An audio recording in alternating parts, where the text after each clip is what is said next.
Bonjour tout le monde, donc on se retrouve pour une nouvelle vidéo et ce sera une vidéo carte et plus précisément une carte d'anniversaire, donc plutôt dans des tons on va dire masculins. Donc je vais commencer par découper en fait un cadre noir. Donc vous voyez j'utilise deux dies de tailles différentes, donc rectangle, donc dans un papier noir. Alors j'ai répété l'opération 3 fois, je ne l'ai filmé qu'une seule fois, mais au final vous allez voir je ne vais pas forcément utiliser les 3 cadres que j'avais coupés au préalable. Donc voilà, donc là je fais la découpe et on retrouvera le cadre un petit peu plus loin dans la vidéo. Donc on repart sur la base de carte qui est couleur on va dire un peu vert anis, clair, et qui mesure 14,7 sur, donc là j'ai repris le même côté, sur 10, pardon c'était 14 cm sur 10,7, voilà on va y arriver. Donc ensuite j'ai pris ce papier, alors qu'il a la particularité d'être un peu décoloré, vous voyez il y a un peu des traces du vert clair et du vert foncé. C'est tout simplement que ce papier n'a pas aimé la lumière, donc je vais utiliser en fait un côté où voilà il n'y a pas trop de démarcation et de toute façon ça sera pas très gênant en fait qu'il soit un petit peu décoloré parce que c'est vraiment juste pour mater on va dire le fond de ma carte, donc c'est pas bien grave. Alors comme vous avez vu, j'ai pris mes repères comme d'habitude pour savoir où ensuite faire la découpe. Et ensuite je vérifie que le papier rentre bien sur la base de carte. Et donc comme c'est le cas, je vais venir le coller. Donc pour le coller, comme c'est un papier assez fin, je préfère utiliser le double face. Tout simplement parce que déjà de la colle liquide, non, enfin sur du papier fin je préfère éviter parce que ça a tendance à gondoler. Et j'ai préféré également utiliser, je dirais, le double face plutôt qu'un bâton de colle, un peu pour les mêmes raisons que la colle liquide. J'avais peur que ça fasse un peu gondoler le papier. Donc là, effectivement, le double face, je trouve que c'est plus simple pour ce type de grammage, on va dire, de papier. Et voilà, donc je mets mon double face. Alors c'est toujours du Clairefontaine, donc celui-là il est un petit peu plus fin que le rouleau que j'ai fini. Mais voilà, donc je suis toujours satisfaite de ce double face d'ailleurs. Et je vous l'avais déjà dit, donc j'appuie bien en fait pour que le double face adhère bien au papier et que la pellicule de protection soit plus facile à enlever, d'autant plus que sur le double face Clairefontaine, la protection est un peu plus large que le collant lui-même, ce qui permet de l'enlever aussi plus facilement. Donc ensuite il suffit juste de coller le papier sur la base de carte en faisant attention de bien centrer le papier. Alors vous voyez que ça gondole un peu parce qu'il y a un peu d'air on va dire sous le papier, mais c'est pas bien grave parce qu'il sera recouvert par ce papier blanc qui ne va pas rester blanc longtemps. Donc en fait, encore une fois, je pose mes papiers, je trace mes petits repères et je vais venir faire ma découpe. Donc c'est un papier blanc, mais à la base c'est du papier aquarelle. Alors je mets bien des guillemets avec le aquarelle parce que c'est du papier de chez Action. Alors certes, il réagit bien à l'eau, là-dessus il n'y a pas de souci, mais voilà, je trouve qu'il y a quand même une différence entre ce papier et du vrai papier aquarelle. Ça, ce n'est que mon avis et ça n'engage que moi. Et encore une fois, ce papier supporte quand même relativement bien la colorisation à l'aquarelle, donc il n'y a pas de souci. Donc voilà, donc là je retaille puisqu'en fait je m'étais un petit peu trompée dans mes mesures, mais c'est pas grave, je réajuste. Et je vais venir coloriser ce papier avec ces 3 encres Oxide. Donc il y a la Broken China, la Peacock Feather et la zut, et la Cracked Pistachio. Mon anglais est pas terrible, mais vous avez compris un petit peu l'idée. Donc je vais venir, en fait, voilà, je prends mes petites mousses pour venir coloriser le papier. J'ai pas forcément de réflexion autour de comment je pose les couleurs. Je fais ça un petit peu de manière aléatoire. je pose voilà les différentes encres et je retravaille quand même les fondus de manière à ce que ça donne un résultat un petit peu plus joli. Donc voilà, après il n'y a pas de réflexion autour de comment je pose les couleurs. Donc voilà, je les pose de manière aléatoire, j'essaye d'éviter de faire des marques. C'est vrai qu'avec les mousses qui sont coupées en rectangle comme ça, on fait plus facilement des marques. Je me penche un petit peu sur la question d'acheter, vous savez, les espèces de pinceaux là, qui sont un petit peu à la mode en ce moment pour faire les ancrages avec les encres Distress, alors que ce soit les Oxide ou les Ink. Voilà, je me tâte un petit peu, je trouve que c'est quand même un petit peu cher en termes de, enfin, au niveau des pinceaux. Donc voilà, donc c'est ce qui me fait un peu hésiter, parce que voilà, j'ai pas forcément envie d'acheter du matériel juste pour le plaisir d'acheter. Puisque voilà, les mousses ça fait aussi bien le job, il n'y a pas de souci. C'est vrai qu'on se salit peut-être un petit peu plus les doigts, mais bon, moi c'est pas quelque chose qui me dérange en soi, donc voilà, mais voilà, si jamais vous avez acheté ces petites espèces de petits pinceaux, n'hésitez pas à me dire ce que vous en avez pensé, si ça vaut le coup ou pas. Voilà, je me pencherai peut-être un peu plus sur la question. Donc voilà, donc mon papier il est ancré, et la couleur me convient bien, et je vais juste prendre mon memento noir, donc il est en fin de vie, donc, mais je n'arrive pas à le jeter. Je sais que c'est idiot, mais voilà, je n'arrive pas à le jeter tant qu'il fonctionne encore, on va dire. Voilà, je n'arrive pas, voilà, je suis quelqu'un qui n'arrive pas à jeter de toute façon de manière générale, donc voilà. Donc là j'ai juste fait le pourtour en noir pour que, alors ça se voit pas forcément beaucoup, mais ça se voit suffisamment pour faire ressortir un petit peu justement ce papier ancré. Ça le fait ressortir aussi par rapport au papier un peu vert là que j'avais collé sur ma base de carte. Donc à la base, voilà, on retrouve mes petits cadres noirs que j'avais préalablement découpés et que on a vu en début de vidéo. Et en fait au départ je voulais utiliser les 3 cadres sur ma carte. Parce qu'en fait, je m'étais inspirée, enfin j'avais vu un modèle sur Pinterest de cartes, et je m'étais dit que j'allais un petit peu reproduire, même si ça allait être différent un petit peu. Et puis bah finalement, en fait, vous voyez que mes cadres, en fait, ils sont trop larges. J'ai pas forcément pris la mesure quand je les ai découpés, etc. Vous savez que je n'aime pas mesurer. Donc voilà, j'ai fait un peu freestyle et puis finalement je me suis rendu compte que mes 3 cadres ne rentraient pas sur ma carte. Donc j'ai essayé, on va dire, différentes dispositions.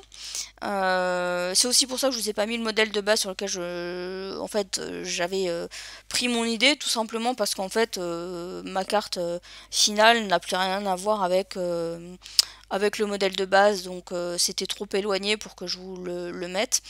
Mais voilà, c'est vrai que je suis partie à la base d'un modèle de Pinterest. Donc voilà, j'ai essayé différentes dispositions au niveau des cadres pour voir, parce que je voulais conserver, alors encore une fois c'est mon esprit peut-être un peu têtu qui parle, mais je voulais absolument utiliser ces cadres que j'avais découpés. Parce que voilà, je pense, enfin dans ma tête il y avait moyen de faire une carte avec ça. Donc voilà, j'ai essayé différentes dispositions, donc là c'est ce qu'on voit à l'écran, je teste différents, on va dire, modèles, mais à vrai dire, je suis pas forcément convaincue. Donc vous avez vu le modèle d'avant où j'avais mis les 2 cadres, j'étais pas forcément convaincue par le résultat. Je me suis dit je vais en mettre qu'un seul avec mon sentiment en dessous. Donc les sentiments, encore une fois, c'est une bande de papier. Vous savez, je vous avais expliqué que souvent, on va dire, je fais ça hors caméra puisque je les fais à la chaîne en général. Je découpe des bandes de papier, je prends des tamponnages avec des sentiments et qui rentrent justement sur la largeur de papier, et voilà, je fais des petites bandes avec des sentiments. Comme je vous avais dit, je les fais un petit peu à la chaîne. Voilà, ça prend pas forcément longtemps, mais au moins ça permet, quand on a besoin d'un sentiment sur une petite bande comme ça, moi j'aime bien ce principe. Eh bien j'ai qu'à piocher dans ce que j'ai déjà préparé, et puis éventuellement si j'ai pas ce dont j'ai besoin, eh bien je vais j'en ferai une en fait qui sera adaptée à ma carte. Donc voilà, donc là pour le coup, vous voyez, j'ai rechangé, donc j'étais partie sur un rectangle, enfin un cadre, et puis finalement la disposition comme ça, les cadres un petit peu en quinconce me plaisait bien. Mais ça nécessitait qu'effectivement je découpe un petit peu la bande de papier sur laquelle j'avais mis mon sentiment, de manière justement à faire rentrer le sentiment, ben, vous voyez, sur le cadre en haut, on va dire, de la carte, et de le mettre à droite de mon cadre. Je dis à droite par rapport à moi, par rapport à la carte, parce que là vous voyez un petit peu à l'envers, pour vous c'est à gauche, mais par rapport à moi c'est à droite. Donc voilà, donc là globalement je dirais que ça me plaît bien la disposition. Il reste juste, vous voyez, le petit carré, là pour le coup à gauche de mon rectangle en bas, donc qui est en haut pour vous au niveau de l'écran. Mais il restait on va dire un petit carré d'espace qui pour moi ne devait pas être laissé vide, parce que il y avait un déséquilibre, ça faisait un déséquilibre au niveau de la carte, puisque sur le haut en fait j'avais bien mon cadre et à côté mon sentiment, et donc sur le bas bah, en fait j'avais juste mon cadre, et donc il manquait quelque chose pour faire la contrebalance, on va dire, de la partie où j'avais mis mon sentiment sur le haut. J'espère que je suis bien claire dans mes explications. Et donc du coup, bon, je me suis dit, je vais réfléchir après, je vais déjà coller mes éléments, puisque effectivement la disposition telle que vous l'avez vue me convenait. Donc voilà, j'ai décidé de passer au collage. Alors pour le cadre, enfin pour les cadres, j'ai choisi ma colle, bah, toujours celle que je n'aime pas. J'avais le sentiment de l'avoir bientôt terminée, mais en fin de compte j'ai l'impression qu'elle est increvable. Donc bah, c'est à la fois bien et pas bien, hein. Bien parce qu'effectivement la colle, je dirais que le stylo colle dure longtemps. Je dirais qu'on en a pour son argent quand on l'achète, là-dessus il n'y a pas de souci. Comme je vous l'ai dit, j'ai jamais critiqué le fait qu'elle ne collait pas, bien au contraire, elle colle très très bien.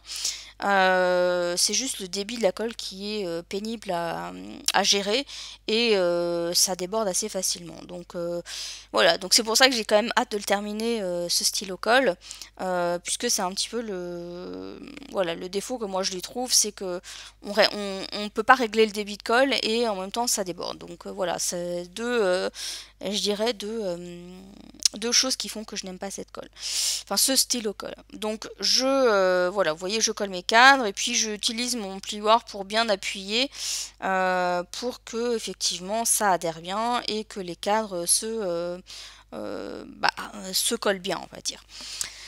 Une fois que c'est collé, donc il me reste à coller les petits éléments. Donc c'est des petits tamponnages, hein, que je vais coloriser. Donc encore une fois, vous savez que je colorise, enfin je fais de la colorisation hors caméra parce que sinon ça prend beaucoup de temps.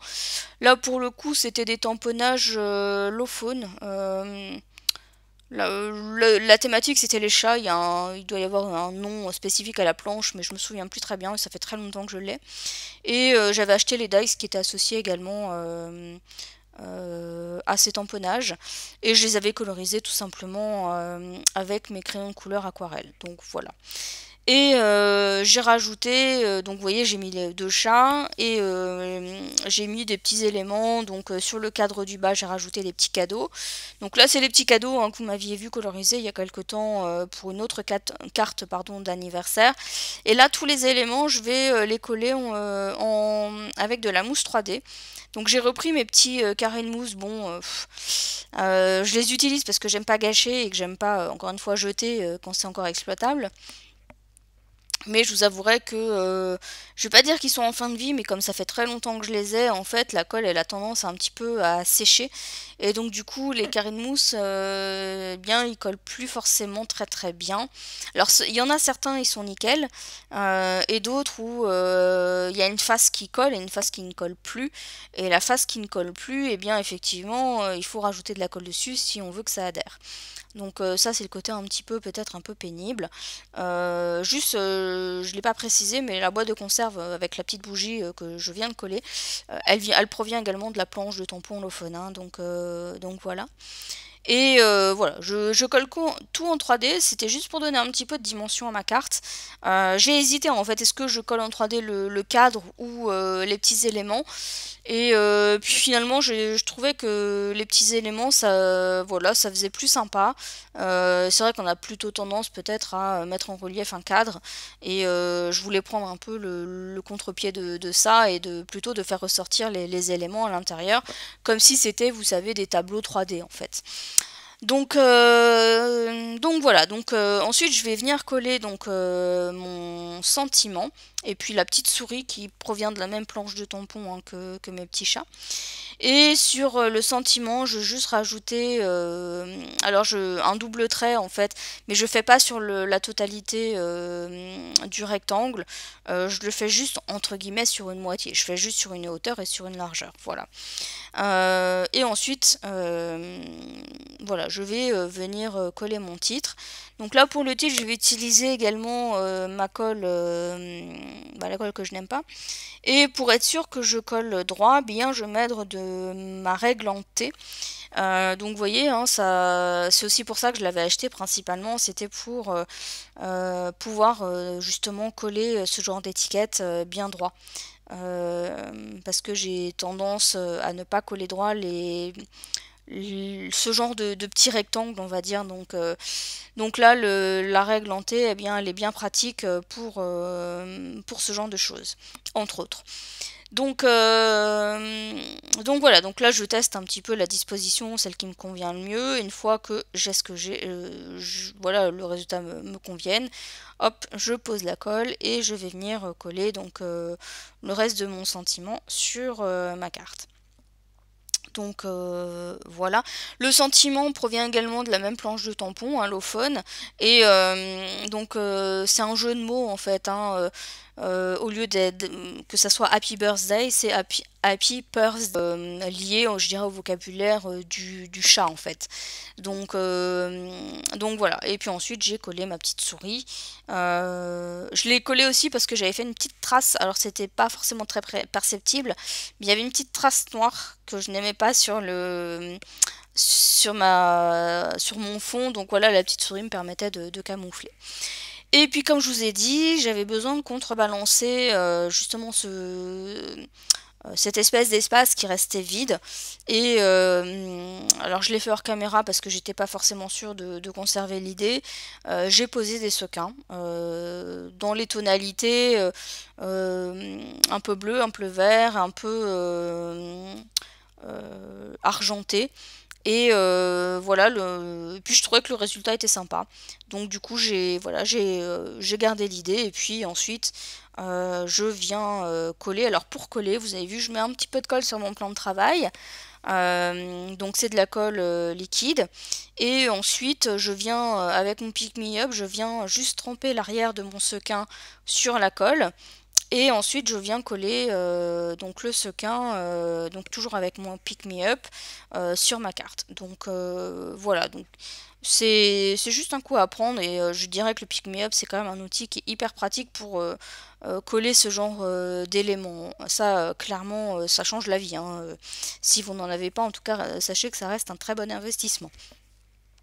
Donc voilà, je colle mes différents éléments. L'avantage du Pick Me Up, c'est que ça évite de faire beaucoup de traces de colle, on va dire. C'est beaucoup plus simple, surtout pour les sequins qui sont vraiment très très petits. Donc je reconnais que depuis que j'ai acheté mes sequins là, de différentes tailles, il est vrai que je les ressors très souvent, alors qu'auparavant j'utilisais pas forcément beaucoup ces éléments-là. Mais je trouve que ça apporte un petit plus sur ma carte. Donc ça fait un petit peu, ça accroche un peu de la lumière et je trouve que ça donne un côté sympa. Maintenant, je trouvais que l'intérieur je trouvais que sur ma carte, le fond était pas assez décoré, enfin, je trouvais qu'il faisait vide. Donc du coup, ce que j'ai fait, j'ai longtemps hésité à le faire parce que j'avais déjà utilisé un petit peu cette technique sur justement une carte que j'ai faite il n'y a pas longtemps. C'est donc j'ai repris ma planche de tampon, donc celle que j'avais eue gratuitement en faisant ma commande chez Simon Says Stamp et qui était sur le thème anniversaire. Et il y a un petit tampon qui rappelle un petit peu des confettis, donc c'est ce que j'utilise, hein, ce que vous voyez utiliser à l'écran. Et j'ai longtemps hésité, comme je vous ai dit, à le faire parce que je l'avais déjà fait sur une carte précédente il n'y a pas longtemps. Et puis bah finalement je me suis dit allez je vais quand même le faire. Donc j'ai donc tamponné, donc là j'ai utilisé ma Memento noire, j'ai tamponné quelques confettis, j'ai agrémenté avec des petits ronds, donc que j'ai dessiné avec mon Rotring, donc la pointe 01. Et ensuite j'ai également colorisé ces petits éléments là avec des stylos gel. Vous allez les voir hein, tout de suite à l'écran. Alors par contre, je n'ai plus aucun souvenir de où est-ce que je les ai achetés. Je n'arrive pas à me souvenir si je les ai achetés chez Action ou chez Nose. Honnêtement, ça fait hyper longtemps que je les ai. Ils étaient tellement bien rangés que je les ai jamais utilisés. Donc là, c'était quasiment une première pour moi de les utiliser. Et donc, comme je vous ai dit, j'ai colorisé mes petits confettis. Donc pour, on va dire, les confettis en forme peut-être plus de rectangle, j'ai utilisé donc mes stylos gel de couleur, on va dire vert, bleu et argenté. Et pour les petits ronds que j'ai dessinés avec mon Rotring, j'ai utilisé en fait la couleur violette foncé. Donc l'idée c'était de rester un petit peu dans les tons de la carte. Vous avez vu hein, les couleurs des encres, j'avais utilisé globalement des verts et des bleus, donc d'où la couleur des confettis. Au niveau de mes sequins, il y a une partie argentée, donc d'où le crayon argenté que j'ai utilisé ensuite. Et dans les sequins, il y a aussi un petit peu de bleu-violet. Donc c'est aussi pour ça que j'ai rajouté un petit peu de violet dans la colorisation de mes petits ronds. Donc voilà, l'idée c'était de rester, je dirais, cohérente dans le choix des couleurs des confettis. Je dis ça parce que j'ai hésité à utiliser un doré, mais je trouvais que du coup, pour le coup, le doré, il faisait peut-être un peu bizarre par rapport à la tonalité, je dirais, globale de ma carte. Donc voilà, ma carte est bientôt terminée. Alors n'hésitez pas à me dire ce que vous en avez pensé. Donc voilà, je serais ravie de vous répondre à vos commentaires. Donc voilà, en tout cas n'hésitez pas, hein, voilà, pour moi c'est toujours un plaisir de vous répondre. Si vous avez des questions ou des remarques, n'hésitez pas. Et puis si jamais vous voulez me faire part éventuellement d'idées de vidéos que vous aimeriez voir sur ma chaîne, encore une fois je reste à l'écoute et je pourrai vous dire si c'est dans mes cordes ou pas de les réaliser. Donc voilà pour aujourd'hui. Donc n'hésitez pas, comme je vous le disais, à me dire ce que vous en pensez. Et donc pour ma part, je vous retrouve bientôt pour une nouvelle vidéo. Bye bye!